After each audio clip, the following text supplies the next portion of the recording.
Hey, salut tout le monde, j'espère que vous allez bien, en tout cas moi pour ma part c'est la super forme. Aujourd'hui on se retrouve pour une nouvelle vidéo où je vais vous expliquer comment composer votre propre remède anti-tendinite et inflammation à partir de plusieurs huiles essentielles, donc une synergie ainsi que de l'arnica.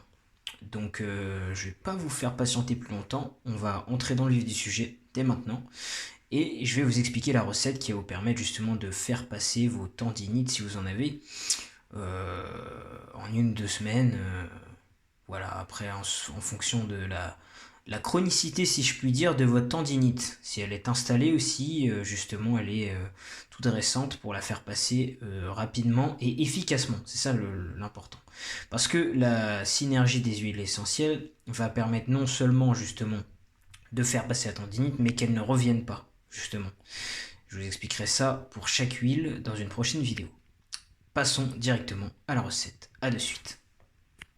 Alors, dans un premier temps, du coup, nous allons avoir pour commencer l'arnica. Pourquoi l'arnica? Parce que l'arnica est un antalgique naturel. Après, je ne vais pas détailler plus que ça parce que je ne suis pas médecin.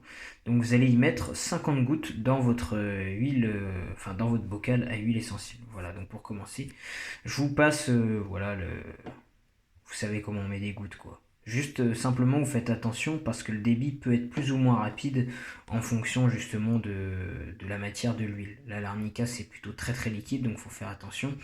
Parce qu'une goutte de trop peut changer, peut avoir des effets plus ou moins puissants. Parce qu'on parle quand même d'huile essentielle. Bon, l'arnica, c'est pas une huile essentielle, mais voilà, c'est 4 huiles essentielles plus de l'arnica, c'est puissant. Voilà. Donc 50 gouttes d'arnica.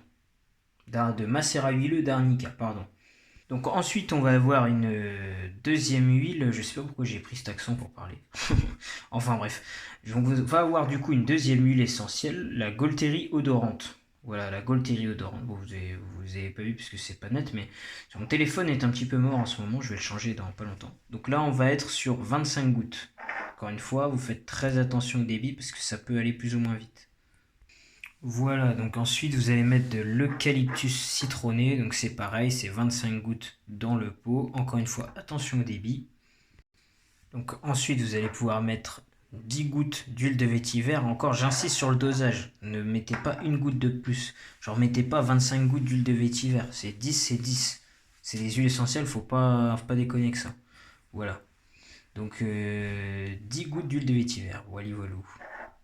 Que vous soyez boxeur ou non, encore une fois, parce que ça c'est tendinite, il n'y a pas que les boxeurs qui en ont, mais en l'occurrence c'est vrai que on est exposé aux tendinites.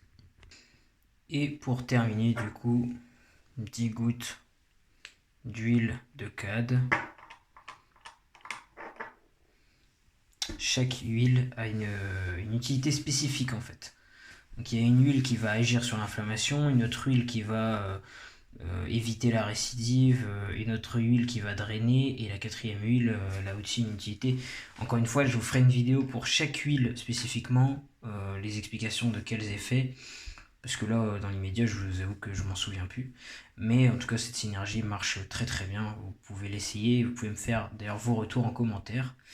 Ben voilà, une fois, si ça vous a plu, n'hésitez pas à me laisser un message dans les commentaires, à vous abonner et à partager la vidéo. En tout cas, je vous souhaite une bonne journée et puis à la prochaine pour cette dernière huile. A plus tard. Ciao.